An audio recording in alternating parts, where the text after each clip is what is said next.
Yun, so welcome back mga ka-G. So, pakita ko lang pala mga ka-G yung gagaba natin na nag-molt, no?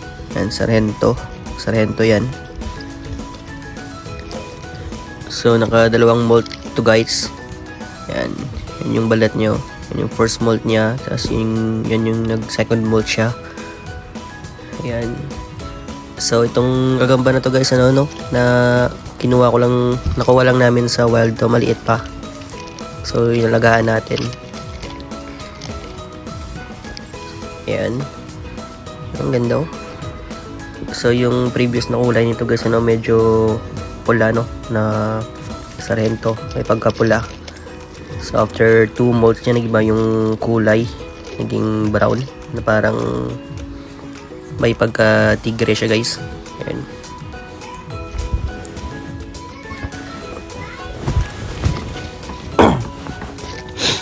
You know, so yung size niya ngayon is tercera. Kaya medyo maliit pa to guys. So mga after 2 molds pa siguro, no? 1 mold or 2 molds para pwede ilaban. So astig lang yung pagka Sargento nyo guys, no? Parang may pagka tigre na itim tsaka pula yung niya, galamay. Ayan, o.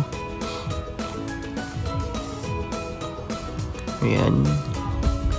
So, meron pa akong ibang mga gagamba na guys, no, inalagaan na nag-molt. So, pakita ko na lang din sa inyo yun sa ibang video.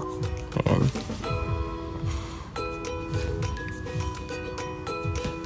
Tsaka tips pala guys pag gusto nyong mag-alaga ng Gino. So, mas maganda alagaan guys yung maliit na gagamba. Mga maliliit yan kaysa sa mga malalaki, no? Kasi yung iba pag nangitlog kasi yan guys, yung mga G hindi na nagbumolt niya, no? So tuloy-tuloy na yung itlog niyan hanggang sa mamatay yung gagamba. So pag maliit guys, magandang alagaan kasi nagmumolt, tsaka makita mo talaga yung makita mo yung paglaki nila, no? So yan.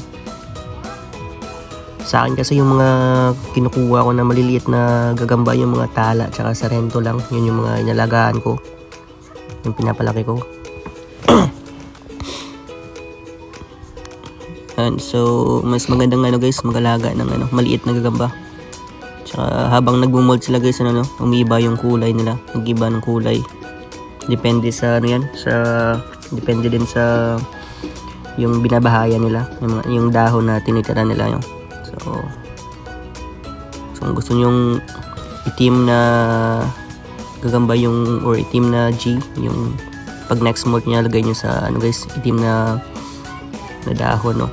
Kung gusto nyo dilaw, lagay nyo sa dilaw na dahon para ma-adapt na yung kulay ng nung tinitira niya.